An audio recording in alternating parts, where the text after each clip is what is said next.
오늘 시간에는 요한서신 강의 두 번째 시간입니다. 성도의 코이노니아의 핵심 요소와 그것이 가능케 하는 것은 무엇인가? 라는 제목으로 함께 말씀의 은혜를 나누기를 원합니다. 네, 요한 1서는 초신자들의 자양분 같은 책이다라는 것이고, 그 초신자들을 가장 흔드는 것이 이단의 세력이다.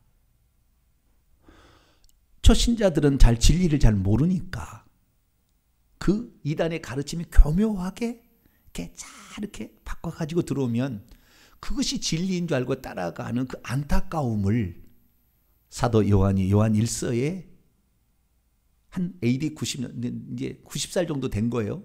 다 드신 분이 이것을 써야 되겠다. 그래서 소아시아에 흩어져 있는 특정인은 아니고 소아시아에 흩어져 있는 교회들을 향하여 일반 서신이죠. 개인에게 보낸 게 아니고 어떤 단체, 어떤 딱 교회에게 보낸 게 아니라, 그래서 소아시아에 흩어져 있는, 그리고 지금 AD 90년의 상황에 가장 성도들을 미혹하는 그 이단 세력, 이단이 아주 중요한 거예요. 이단 세력에, 그러니까 초기 교회의 교부들은요 대부분 이단하고 다 싸웠어요. 그 위대한 교부들은 다 이단하고 이렇게 그 논쟁하는 것들이 다 책이 된 거예요. 그러니까 그 이단들이 교묘하게 파고들어서 결국에 성도들의 영혼을 낚아채가고 있을 때, 사랑하는 자들아, 아이들아, 자녀들아 라고 하면서 그 영적으로 자양분을 먹고 자라야 될 그들을 향하여 무엇이 진정 너희들의 영적 성장을 이루는 것인지를 정확히 얘기해 주고, 뿐만 아니라 그 가짜는 어떤 것이다라는 것을 정확히 이렇게 얘기를 해 주므로 내가 지금 진리의 그 말씀 안에 거하고 있는가, 그리고 바른 길을 가고 있는가를 제시해 주는 책이 바로 이 요한 1서라고 말할 수가 있습니다. 그래서 지난 시간에 일반 서신으로서 요한 1서의 대체적인 그 개요 부분을 지난주에 살펴보았습니다. 그래서 이 바른 신앙 지식으로 말미암아 이단의 경계를 정확히 해서 제대로 된 신앙을 가지고 사랑을 실천함으로 말미암아 내가 생명의 길에 가고 있는지를 확인하라 라는 내용의 요한 1서에 관한 일반적인 내용을 살펴보았고요. 그 중에서 이단에 미혹하고 있는, 이단으로 미혹하고 있는 그 세력들이 영지주의였다. 초기 기독교 영지주의예요. 그래서 그 영지주의가 120년에서 180년에 꽃을 피웁니다. 그래서 300년 중반 넘어가면 이제 서서히 없어졌다가 만이교로 사라집니다. 그럼 이 영지주의가 뭔가에 관하여 기본적인 가르침에 대해서 제가 말씀을 드렸어요. 그래서 오늘은 이 시간에는 이 영지주의도 조금 더 제가 얘기를 하겠고요.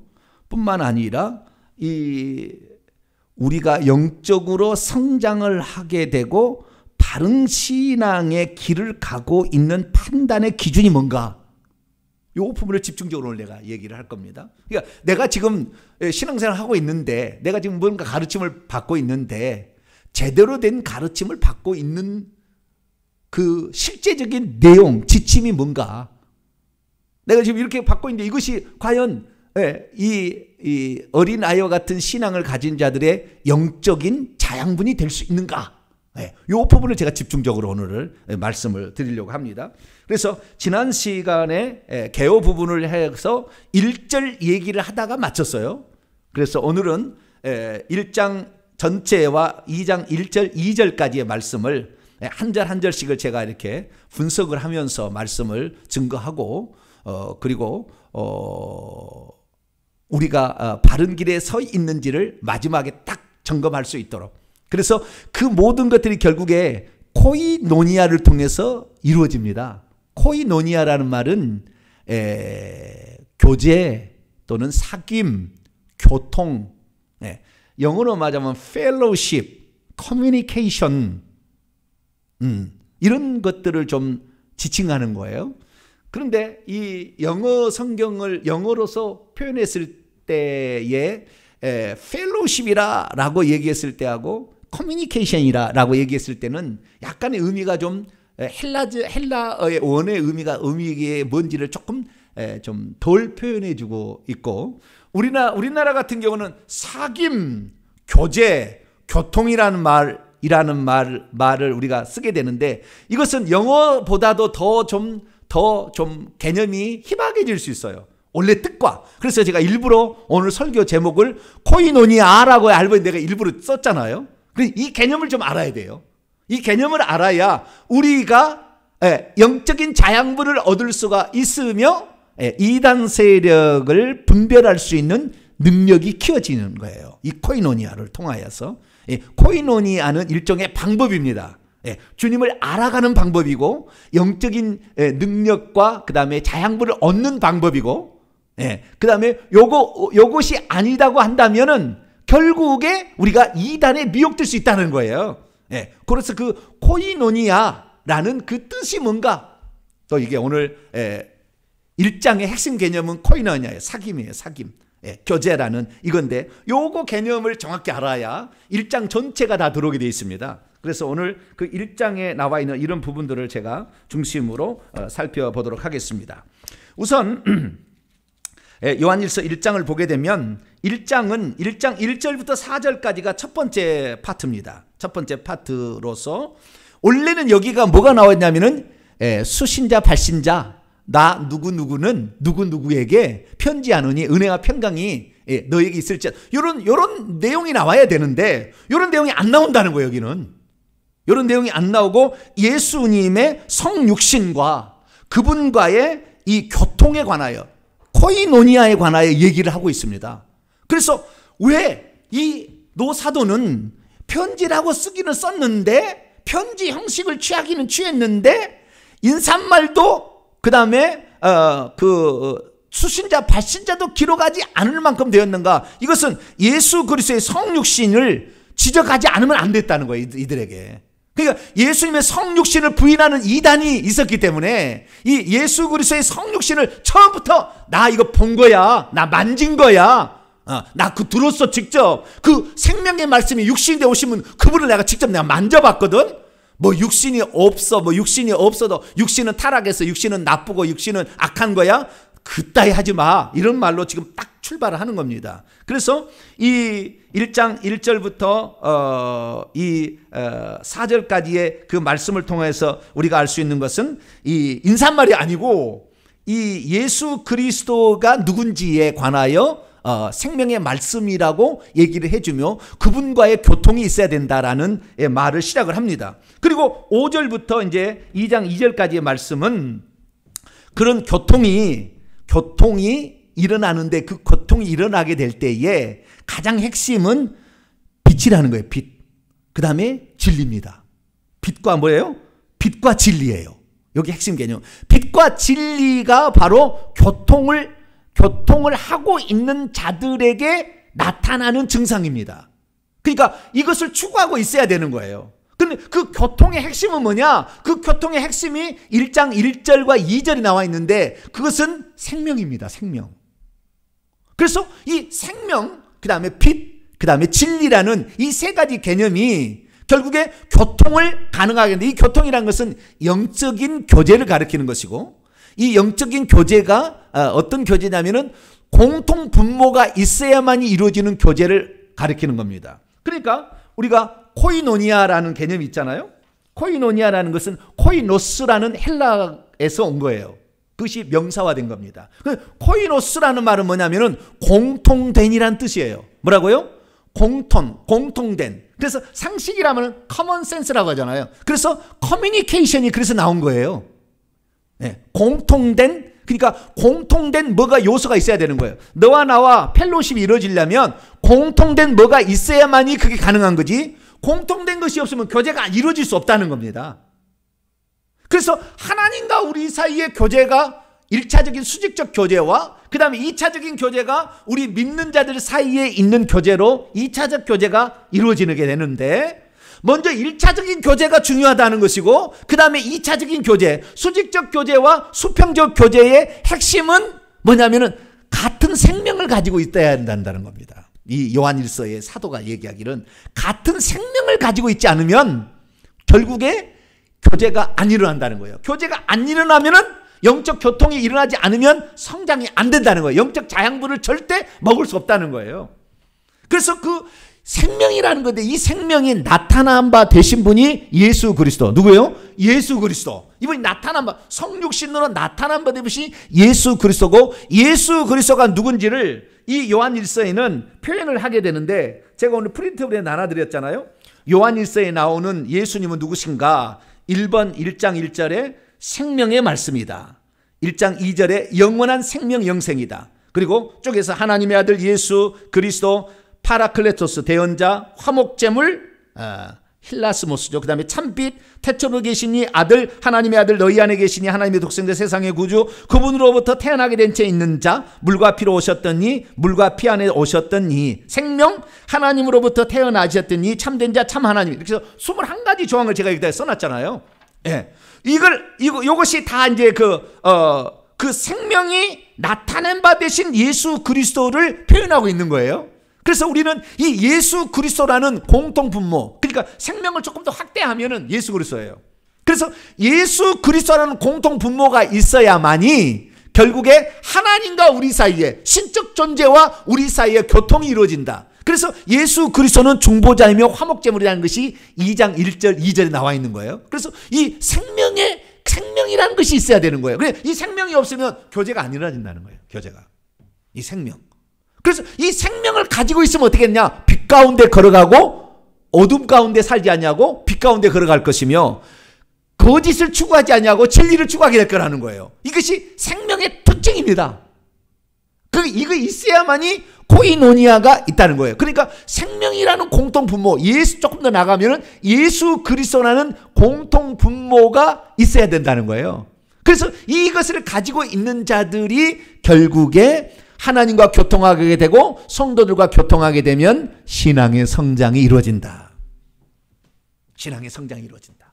성장이 이루어져야 악한 자를 이길 수가 있다.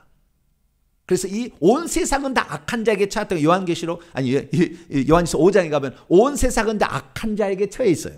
그래서 이 세상에 살고 있는 우리가 이 많은 온 세상에 지배하고 있는 세상 임금인 마귀가 사람을 미혹해서 거짓 선지자 적그리스도 미혹하는 자로 교묘하게 침투해 들어올 때 그걸 이겨야 되는데, 이 이기는 방법이 뭐냐? 영지주의가 얘기하는 것을 지금 우리가 알아야 되는데, 이 영지주의가 이 세상을 이기는 방법이라고 얘기하는 것, 다시 말하면 구원받는 방법이라고 얘기하는 것과 이 사도 요한이 말하는 구원 방법은 천양지차의 차이가 있어요. 그런데 겉으로 볼 때는 완전 유사법입니다. 아마 유식하다고 생각하는 사람은 쏙 넘어가게 될 거예요. 이 영지주의의 대한민국의 거부가 도올 김용옥입니다. 김용옥? 이름이 갑자기 생각이 안 나네. 도올 그 양반이 영지주의의 전 세계 대가예요. 전 세계. 아주 뛰어납니다. 유튜브를 검색해 보면 그분이 요한복음 강의를 해놨어요. 영지주의 관점에서. 그러니까 고도의 지식을 사용합니다. 고도의 지식을. 그래서 머리 똑똑하다는 사람은 쏙쏙 넘어가요. 네. 그러니까 그 영지주의가 말하는 구원 방법하고 이 노사도인 요한 사도가 말하는 구원 방법이 다르다는 걸 알아야 돼요. 요것을 깨우치지 못하면 결국에 자기는 빛 가운데 걸어가고 있다. 나는 진리 가운데 행하고 있다. 나는 그 지식, 영적인 지식, 그노시스라고 하는데 그 영적인 지식을 가지고 있으면 나는 이미 구원받은 것이라.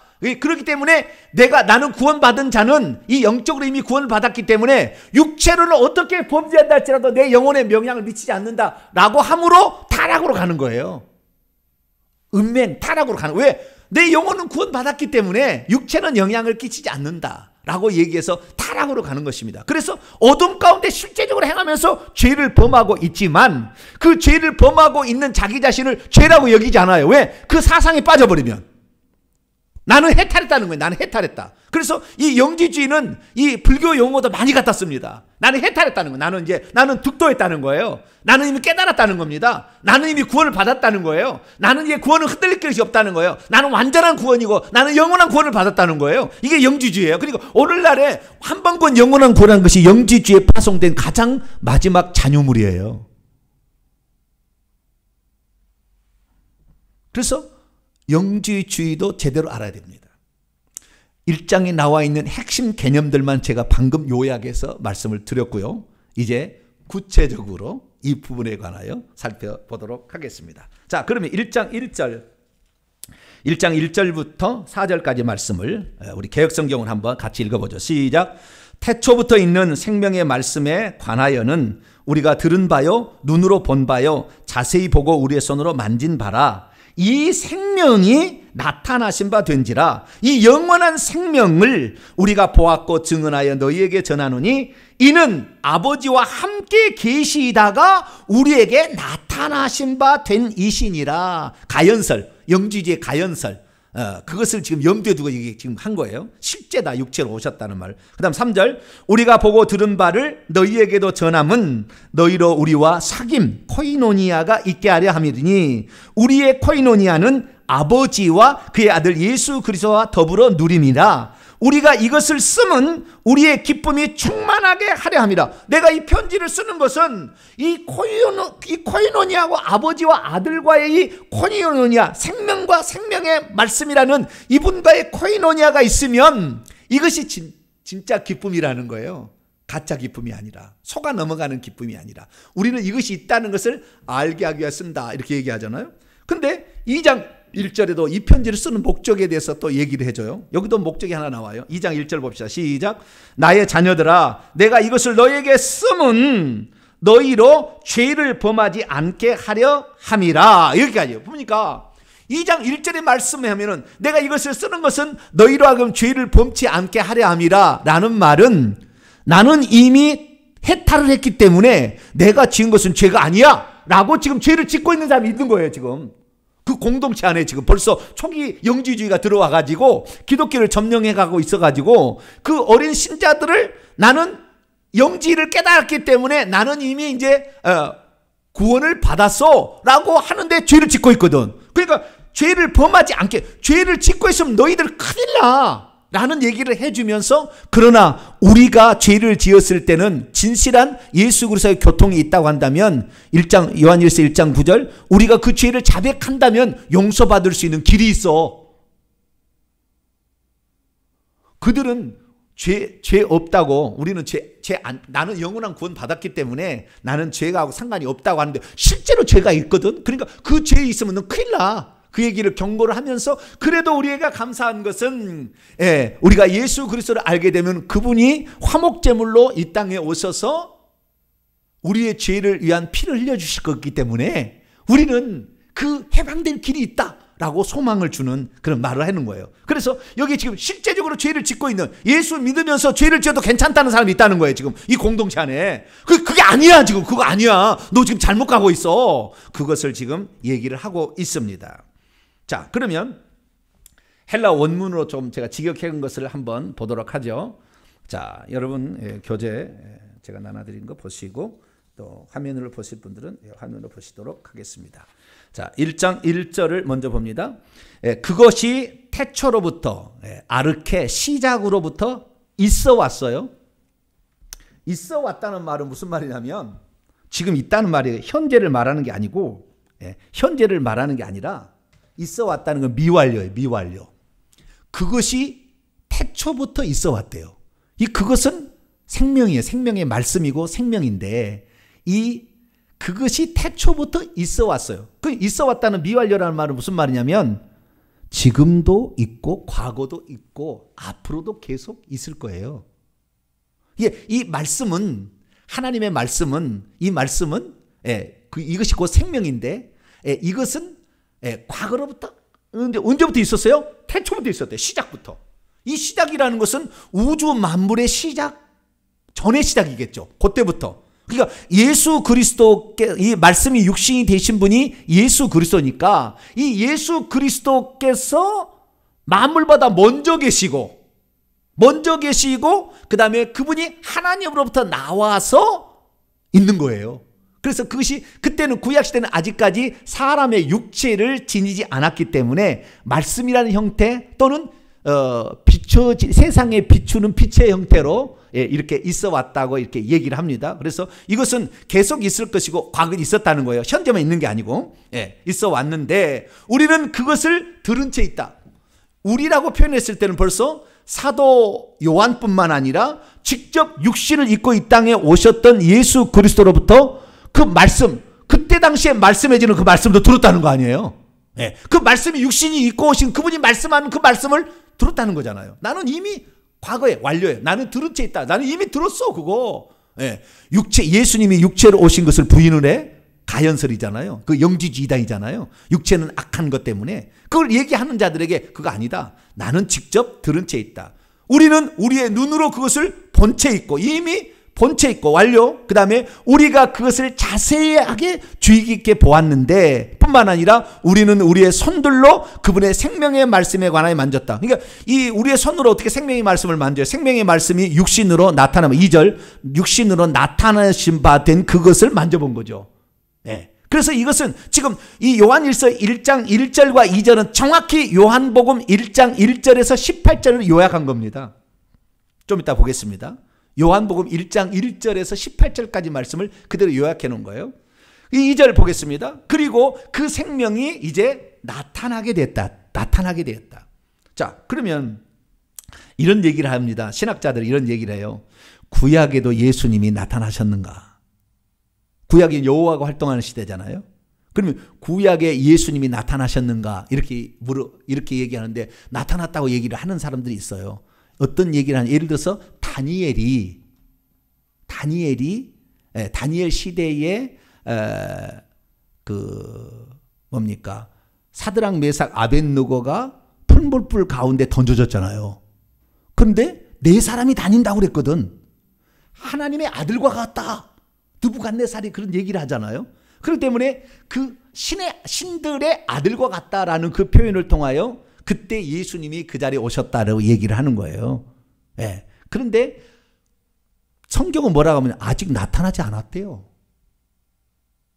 언제 나타나는 거예요? 마리아의 태를 빌어서 육신을 입고 나타난 거예요. 그러니까 영의 세계에 존재하는 것이지 육신의 눈에 보기에 나타난 적이 없다 그 말이에요. 영의 세계에 존재하는 거예요. 그러니까 그것은 다 어떤 그 하나님께서 직접 어떤 영의 세계로 오셨든지 천사를 통해서 보내서 일을 시켰든지 그런 것이지 예수님이 아직 나타나지 않은 거라니까. 그 예수님은 지금 여호와로 일하고 있는 건데 한 분 하나님이 여호와로 일하고 있는 건데 그렇기 때문에 그때 구약 시대는 나타났다고 표현하면 안 되는 거예요.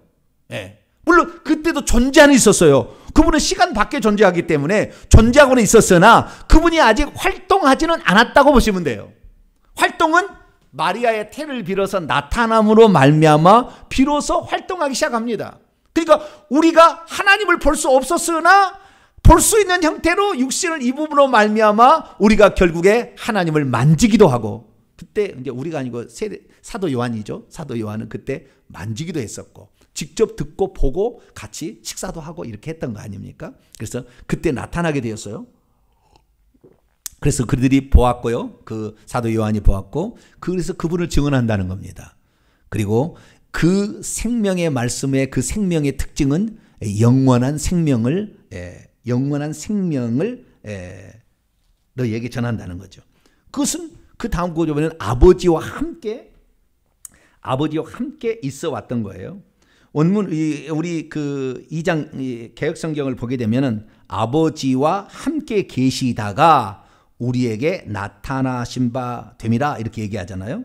근데 아버지와 함께 계시다가 이 표현을 보게 되면 아버지와 함께가 우리가 with together 이렇게 생각하잖아요. 같이 있는 어떤 것인데 그러나 헬라 원문을 보면은 아버지와 함께 계시다라는 말이 헬라에서 프로스, PROS라는 프로스라는 전치사를 쓰고 있어요. 프로스. 예, 그 프로스라는 의미를 정확히 알아야 돼요. 함께라는 의미라고 풀어도 틀리지는 않아요. 틀리지는 않은데 이 프로스라는 의미를 조금 더 우리가 알아야 됩니다. 그래서 제가 프로스라는 말을 풀어드리겠습니다. 자, 그럼 프로스라는 말을 찾아보도록 하죠. 이 프로스는 요한복음 1장 1절에 나옵니다. 자, 요한복음으로 넘어가도록 하시죠. 요한복음 1장 1절로 넘어가도록 하겠습니다. 우리와 함께라는 그 말이 요한복음 1장 1절에 나와요. 요한복음 1장 넘어갑니다. 함께라는 의미가 무엇일까? 자, 요한복음 1장 1절을 보면 태초에 말씀이 계시니라 라고 얘기하잖아요. 근데 이것은 번역을 엄청 잘못한 거예요. 예. 여기도 엔아르케 똑같습니다. 태초에. 예, 태초에. 이 태초라는 것은 우주 만물이 존재하기 전입니다. 그러니까 하나님 홀로 계실 때에 그때 하나님께서 이렇게 보시면 돼요. 이해 수준이 좀 쉽지 않으니까 제가 말씀을 드립니다. 하나님께서 홀로 계실 때가 있었어요. 홀로. 아직 아무것도 안 만들 때. 아무것도 없을 때. 오직 한 분만 있을 때가 있어요. 홀로. 모노. 홀로 계실 때가 있어요. 하나님이. 그 홀로 계신데 이 홀로 계신 분이 생각을 합니다. 이분은 생각만 해도 우주가 지어져 버립니다. 바로. 그 정도로 전능자신데 이분이 생각 계획을 세워요. 미래에 대한 우주 경영에 관한 그 다음에 당신의 짝인 배필을 만들어서 세르삼성에 살게 하기까지의 모든 경영을 계획을 세웁니다. 이분이 플랜을 세워요. 그것을 경륜이라고 얘기를 하는데 이 경륜을 쫙 세웁니다. 그래서 그것을 펼쳐가게 되면 이게 이카노미가 돼요. 경영이 되는 거예요. 그래서 이 계획을 플랜을 세워가지고 이것을 실행에 옮기기 시작하는데 최초에 하는 것이 창세기에 보면 하나님이 가라사대 빛이 있으라 라고 최초의 말을 던집니다. 자, 창세기로 다시 넘어가 봐요. 창세기. 이게 우리가 이 성경을 다 알아야 돼요.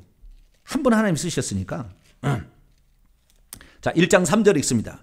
1장 1절에 있습니다. 태초에 하나님이 천지를 창조하시기 전에 하나님 먼저 있었어요.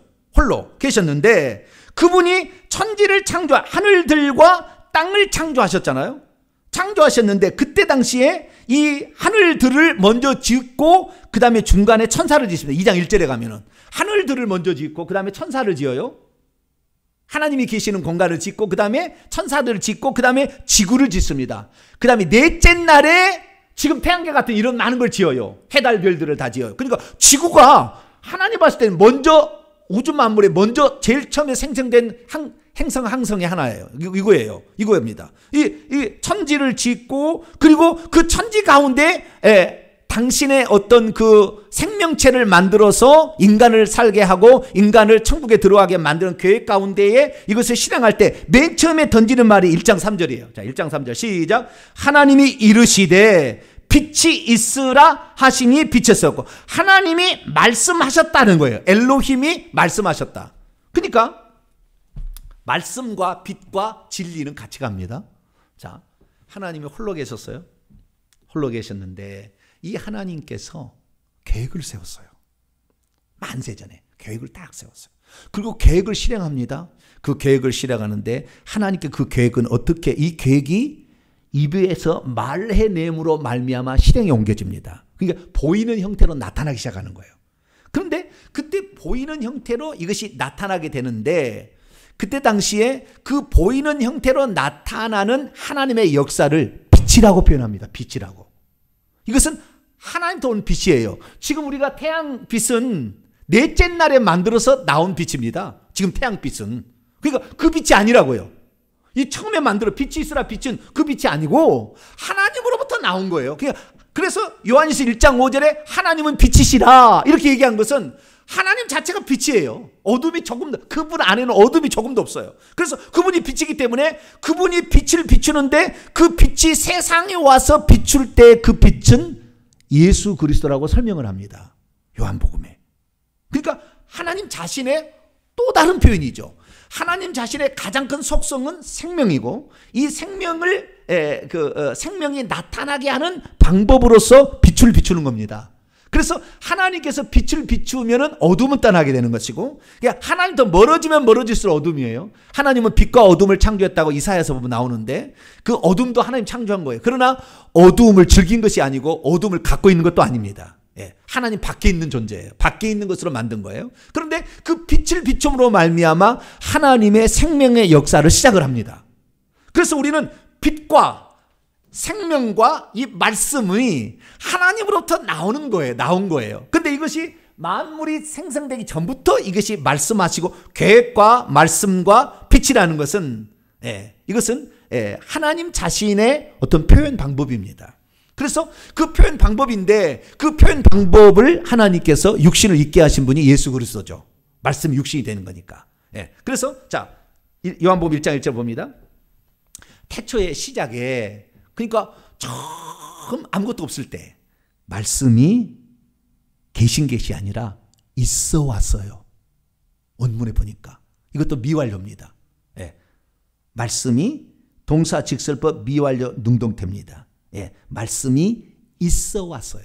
이것도 과거에도 있었고 지금도 있고 앞으로도 있을 거예요. 그러니까 태초에 그 말씀이 언제부터 있었느냐, 우리가 이제 신학자들은 뭐라고 표현하냐면은 영원 전부터 있었다고 그래요. 뭐라고요?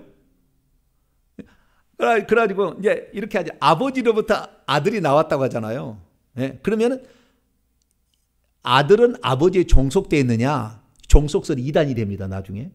그렇기 때문에 이단을 안 만들려고 어떻게 했냐면은 영원 전에 발출했다고 얘기를 해요. 나왔다고. 말로 논리를 만드는데 아버지도 나온 것이 분명한데 그것이 시간의 선후가 없다고 얘기를 해버립니다. 그래서 삼일체라는 것을 만들기 시작해요. 근데 그것은 사실이 아니죠. 홀로 계신 그분으로부터 말씀이 나왔고 빛이 나왔잖아요. 그렇기 때문에 이것은 만물이 존재하기 전에 먼저 나신 자는 거거든요. 성경이 정확히 얘기해요. 바울도 그렇게 얘기하고. 그래서 그분이 있어 왔는데 이분이 보세요. 그 다음에 이분이 아직 인격체가 아니고 말씀으로 존재할 때입니다. 말씀이 있어 왔는데 그 말씀이 하나님과 함께 계셨다고 나오잖아요. 이때 이 함께 계셨다는 말이 헬라어로 프로스입니다. P-R-O-S라 영어로 표현하면 프로스입니다. 프로스라고 여기도 있어 왔다. 계셨다는 말도 있어 왔다는 거예요. 그러면 이 말씀이 하나님과 함께 있어 왔다라고 얘기할 때는 어느 것이 먼저 있었는지를 설명이 안 되는 거잖아요. 그렇죠? 함께 있었다고 하는 것은 동등한 걸 말하는 거예요, 항상.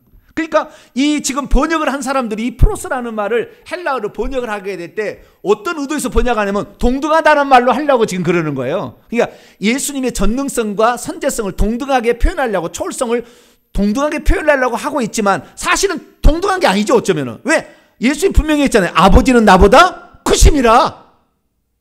보냄을 받은 자보다 보낸 자가 크다. 분명히 얘기했다고요. 그렇기 때문에 다른 거예요. 그러나 그렇다고 해서 예수님의 신성이 떨어지느냐? 예수님은 하나님의 본체이기 때문에 똑같습니다. 똑같으나 순서는 말할 때는 분명히 얘기를 해야지요. 그렇기 때문에 여기에서 하나님과 함께 계셨다는 말은 동등하다 이렇게 얘기하는데 이것은 예수님이 아버지로부터, 말씀이 아버지로부터 나왔다는 것을 설명하기 곤란해. 이렇게 번역을 해버리면. 그래서 이걸 어떻게 번역하는 게 제일 좋으느냐? 이것을 제가 생각할 때는 에게서 이렇게 표현하면 좋을 것 같아요. 프로스는 뭐라고요? 에게서, 하나님에게서 있어 왔다. 참 좋은 것 같아요.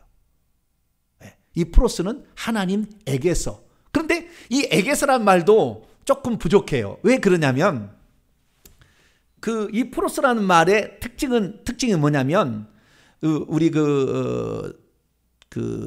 영지주의의 대한민국의 신학교에 대가가 있는데 조재형 박사님이라고 있어요.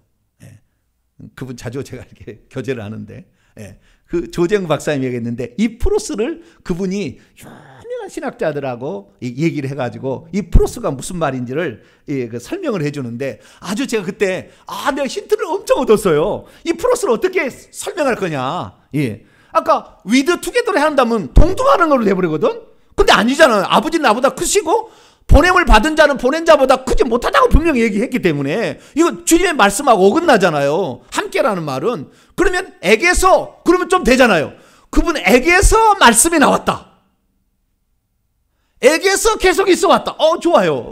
그런데 그 에게서라는 말도 좀 부족해. 그런데 이번 조재영 박사님이 얘기하는 것을 제가 이제 신약학 박사 과정이니까 이 공부를 해보니까 그분이 하는 말이 참 일리가 있고 제가 그렇구나.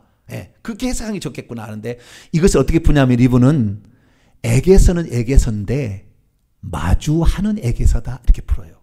뭐라고요? 바로 마주하는 그러니까 가장 하나님의 것을 그대로 복사해버린 가장 가까운 존재.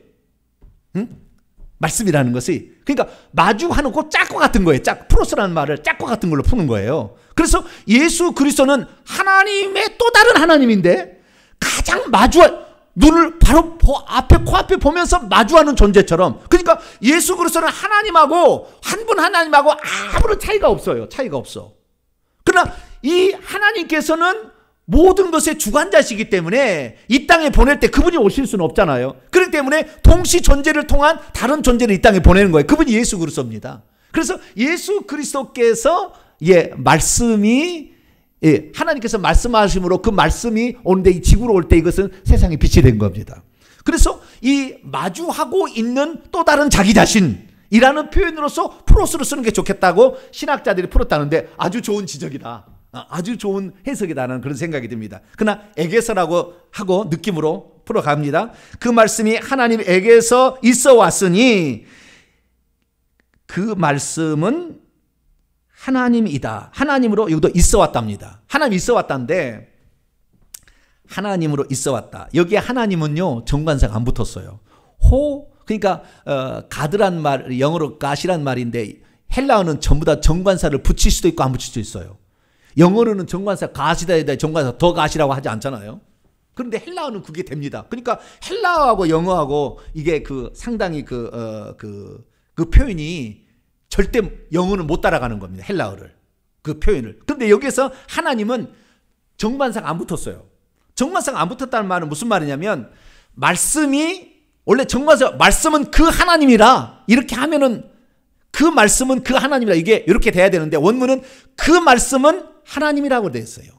그럼 무슨 말이냐면 하나님이 설명형입니다. 설명형. 무슨 말이냐면 이 말씀을 어떻게 설명하려면은 하나님이라고 설명할 수밖에 없다 그 말이에요.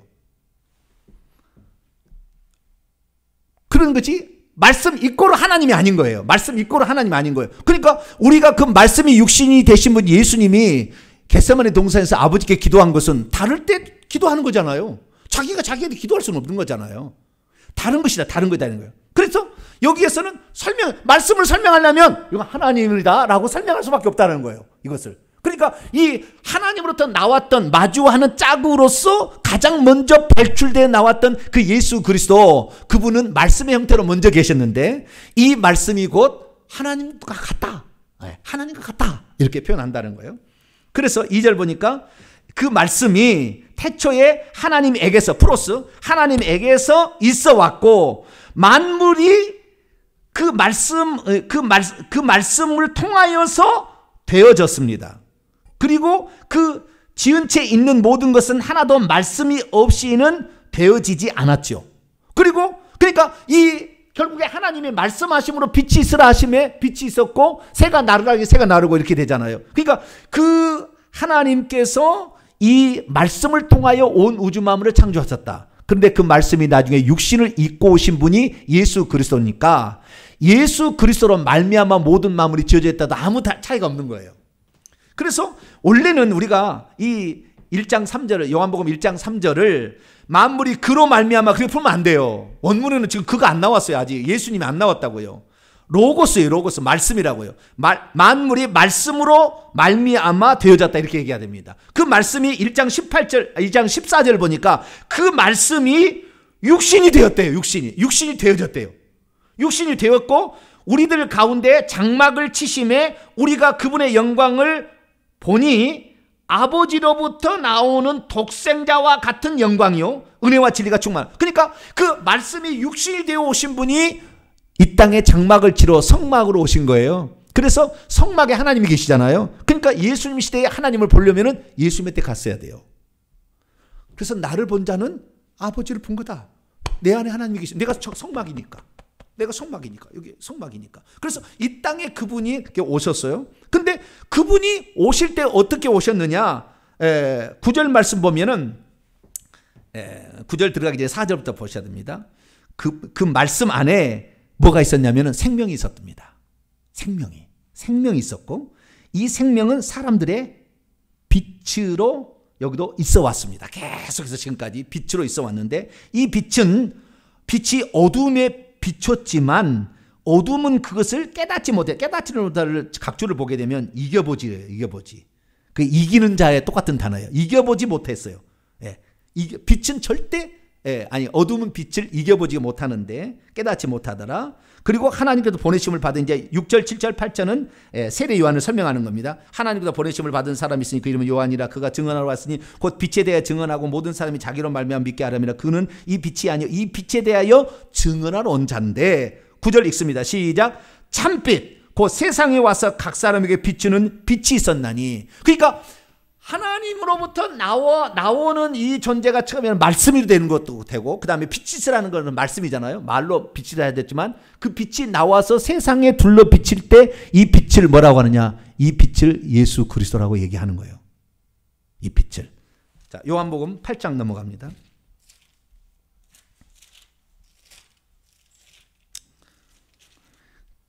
요한복음 8장 12절입니다. 12절. 이 초막절 때에 그 축제를 다 이게 알아야, 절기를 알아야 되는데, 그건 또 다른 때 또 설명하고요. 12절 읽습니다. 시작. 예수께서 또 말씀하여 이르시되 나는 세상의 빛이니 나를 따르는 자는 어둠에 다니지 아니하고 생명의 빛을 얻으리라. 이 빛과 어둠의 그것을 비교를 하고 있는데요. 예수님은 이 땅에 와서 비추는 빛이다. 이것은 뭐냐면 이 땅에 오셔서 일하시는 하나님을 가리키는 거예요. 육신으로 나타나는 하나님을 가리키는 거죠, 예수님은. 그래서 그분 안에는 어둠이 조금도 없어요. 예수님 안에는 조금도 없고, 그분을 따라가야만이 빛을 만날 수 있고, 그 빛이 곧 생명입니다.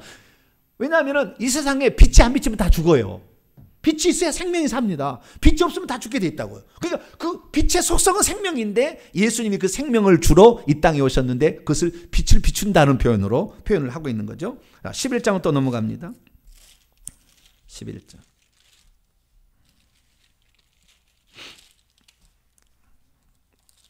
11장 9절 10절. 이거 알아야 요한 일서를 빛과 어둠의 이것을 해결하는 거예요. 자, 요한복음 11장 9절 10절입니다. 시작. 예수께서 이르시되 낮이, 제가 설명을 하겠습니다. 예수께서 말씀하셨다. 낮에 것으로 12시간이라는 것이 있지 아니하느냐. 지금 12시간이라는 말이 아니고 낮 시간은 12시간이 있지 아니하느냐. 그러므로 누구든지 낮에 걸어 다닌다면 이 세상의 빛을 보기 때문에 걸려 넘어지지 않을 것이다. 그런데 그가 만일 밤에 걸어 다닌다면 빛이 그 사람 안에 없기 때문에 걸려 넘어진다. 그러니까 내가 지금 이 땅에 와 있을 때는 이분이 빛이니까 낮 시간이라는 거예요. 낮 시간. 지금은 낮 시간이라는 거예요. 근데 조금 있으면 밤이 오리라. 뭐요? 예수님이 죽는 시간이에요. 죽을 시간. 조금 있으면 밤이 오리라. 이렇게 얘기해요. 예수님 자체가 이 세상에 비춰지는 빛인 거죠. 이 세상에 와서 어둠을 이기는 존재. 이 세상에 와서 생명을 주는 존재. 할렐루야. 그걸 표현하고 있는 거예요. 자, 12장 또 넘어갑니다. 12장 35절 36절. 12장 35절 36절 읽습니다. 시작.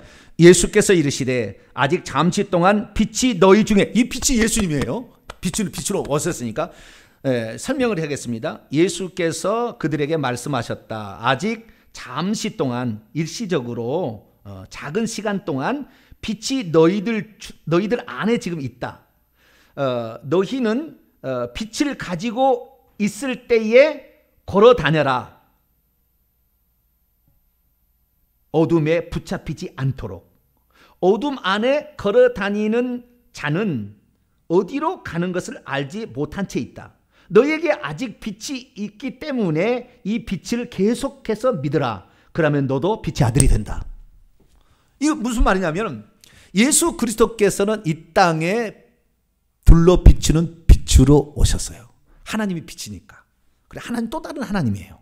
그래서 이 빛으로 오셨는데 이 빛만이 생명을 주고 이 생명을 가진 자만이 어둠을 이기고 가짜를 이겨요. 비진리를 이기는 거예요. 내가 곧 길이요 진리요 생명이니까.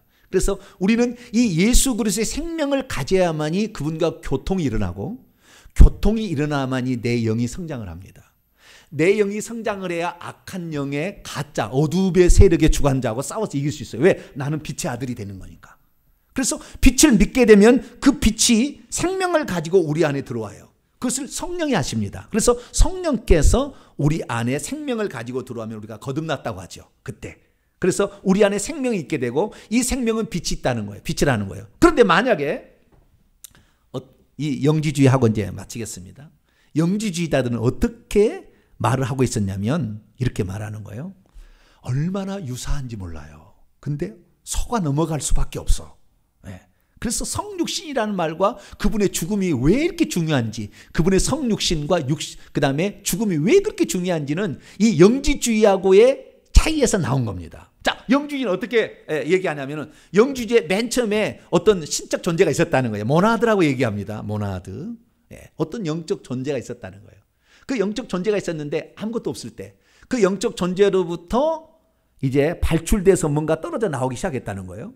맨 처음에 떨어져 나온 것이 기독교 영주주의입니다. 다른 데서는 그렇게 얘기하는데 기독교 영주주의자는 그분이 최초로 떨어져 나온 자가 예수님이랍니다.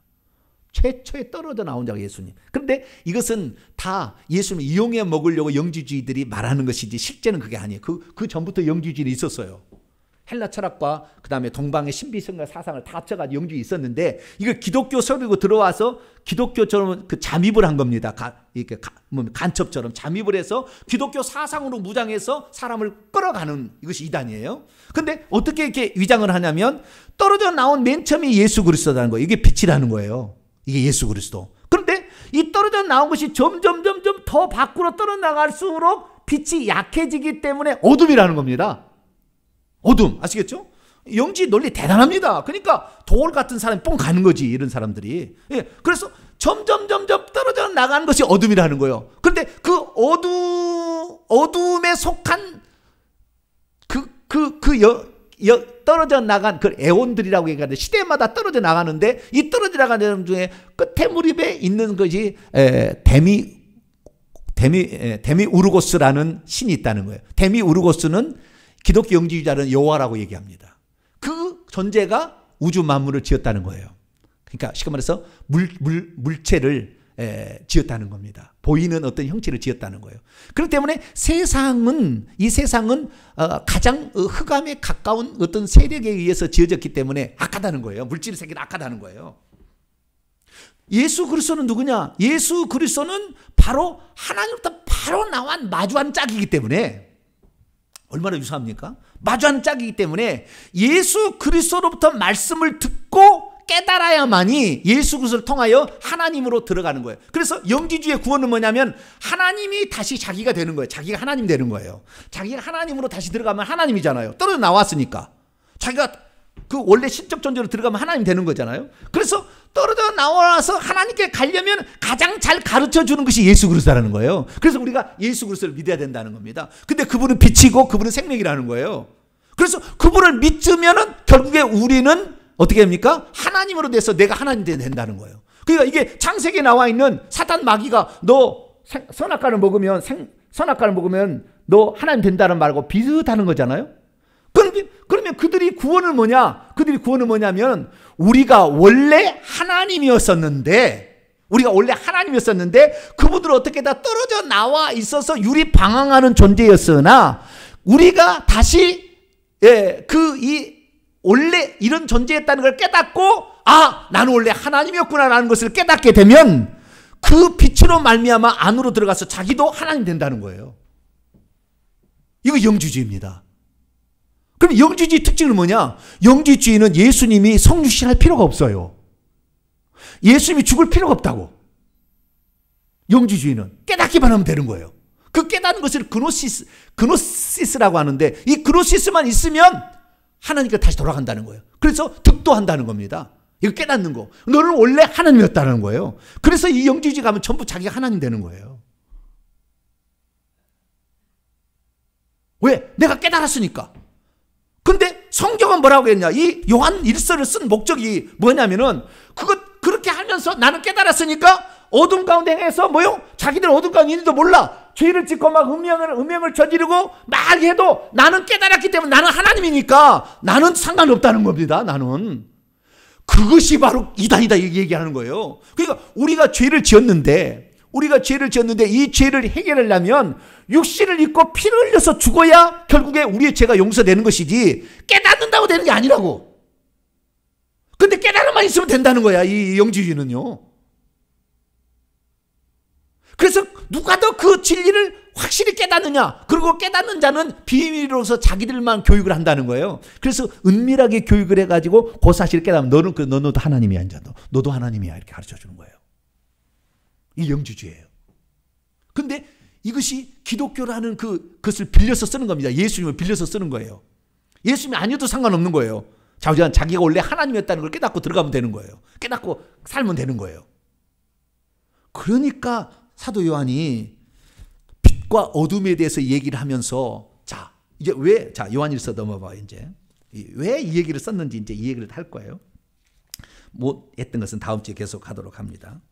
이 요한일서를 읽어보면 이제 5절부터 10절까지 이렇게 읽어보면 이제 이 얘기를 하게 돼요. 오늘 못한 건 다음 주에 또 계속 하겠습니다.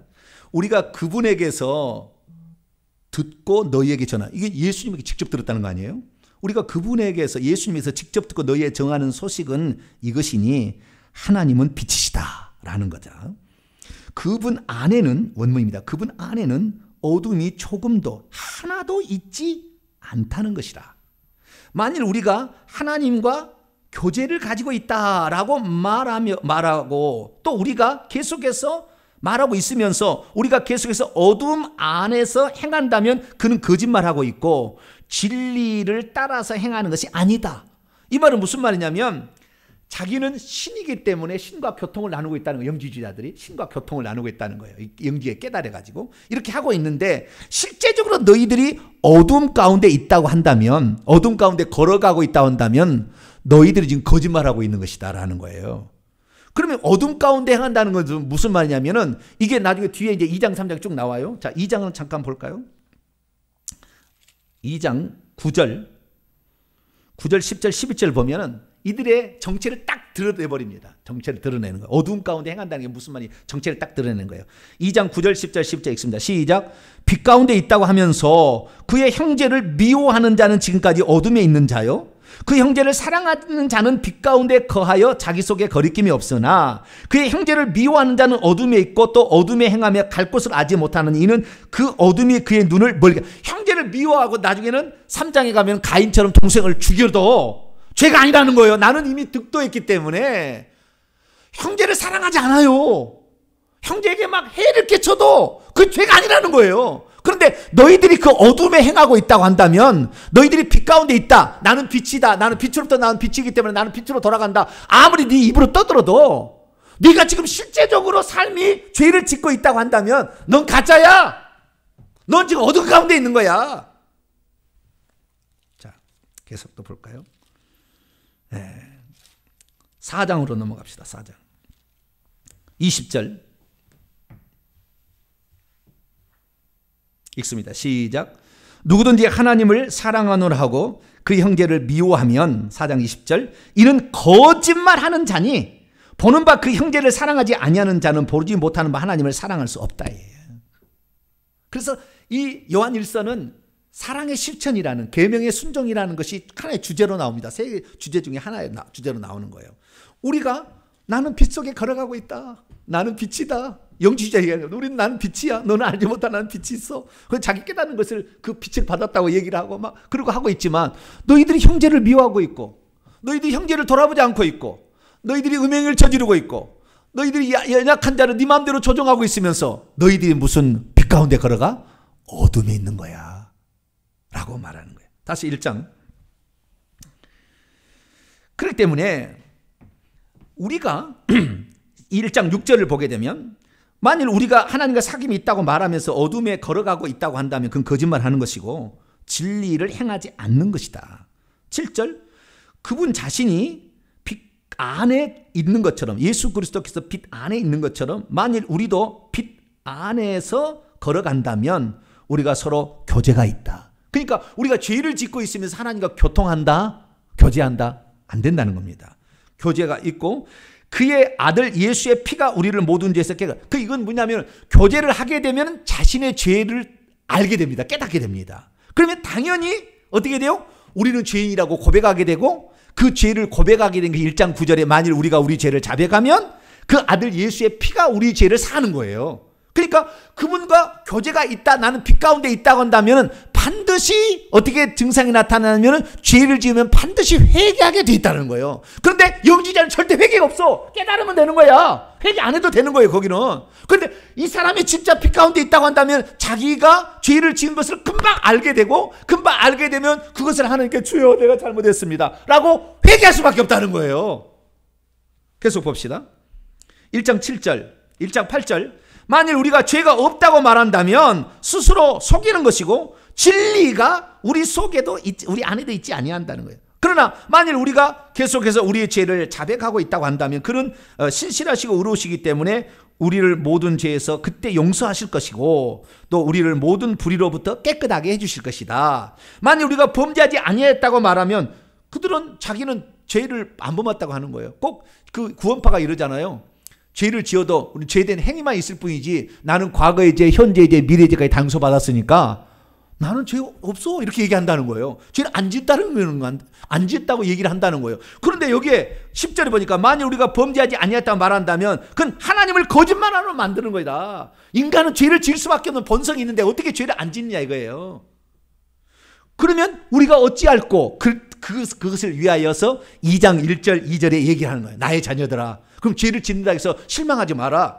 내가 이것을 너에게 쓰면 너로 죄를 범하지 않게. 그런 죄를 짓고도 죄가 없다고 말하는 그런 사람이 되면 안 돼. 만일 우리가 죄를 범하여도 아버지 앞에서 우리에게 대언자가 있네. 파라클레토스, 보혜사가 있는데 곧 의로우신 예수 그리스도고 그분은 우리 죄를 위한 화목제물로서 우리가 하나님께 나가지 못할 것을 화해 제물이 되셔서 나갈 수 있도록 만들어주는 중보자야. 근데 그분은 우리만이 아니라 예수 그리스도를 믿고 따라 온 세상의 모든 사람을 위한 다 그분이 되는 거야 라고 얘기를 해주므로 예수 그리스도가 결국에 코이노니아의 핵심 요소고 이 분을 통하여서 회개할 때 우리 죄가 용서됨으로 코이노니아가 이루어져서 우리가 성장을 하게 되고 이단도 분별하게 된다는 것입니다. 그래서 오늘 설교 제목이 뭡니까? 성도의 코이노니아의 핵심 요소는 예수 그리스도 생명이요 빛이죠. 핵심이 그거고 그것을 가능케 하는 것은 결국에 그분 안에서 계속 살아야 될 뿐만 아니라 죄를 지었을 때 회개를 하게 되면 계속 그것을 가능케 해준다. 그래서 제가 이렇게 오늘날까지 회개를 이렇게 외치는 것은 뭐냐? 코이노니아가 끊어지지 않도록 하기 위해서 주님과의 그 코이노니아가 나중에 형제까지 이제 수평적까지 이어지게 될 거 아닙니까? 하나님과의 코이노니아를 잘 이루자. 그래서 오늘 이제 대충 얘기를 한 거고요. 네, 다음 시간에 더 자세히 5절부터 2장 2절까지 말씀은 더 다음에 또 살펴보도록 하겠습니다. 기도하겠습니다. 전능하신 하나님 아버지, 영지주의자들의 피해가 얼마나 컸으면 그들이 말하고 있는 것들과 성경 예수 그리스도께서 말씀한 게 어떤 차이가 있는지를 정확하게 썼겠습니까? 주님, 우리가 뭘 깨닫는다고 우리가 나는 용서받았다고 믿는다고 해서 되는 것이 아니라 한 번 구원 영원 구원이라고 믿는다는 것이 아니라 우리가 죄인인 것을 오늘도 시인하고 날마다 우리의 죄를 회개할 수 있기를 원합니다. 그래야만이 하나님과의 코이노니아가 끊어지지 않고 이 코이노니아를 갖는 자만 천국에 들어가는데 주여 우리가 주님과의 끊임없이 회개를 통하여 더 가까이 주님께 나아가며 예수 그리스도의 그 피와 예수 그리스도의 그 죽음으로만이 우리의 죄가 용서됐음을 믿고 예수님이 육신을 입지 않았다는 이 가연설에 이런 영지 이단에 속지 않게 도와 주옵소서. 우리 주 예수 그리스도의 이름으로 기도하옵나이다.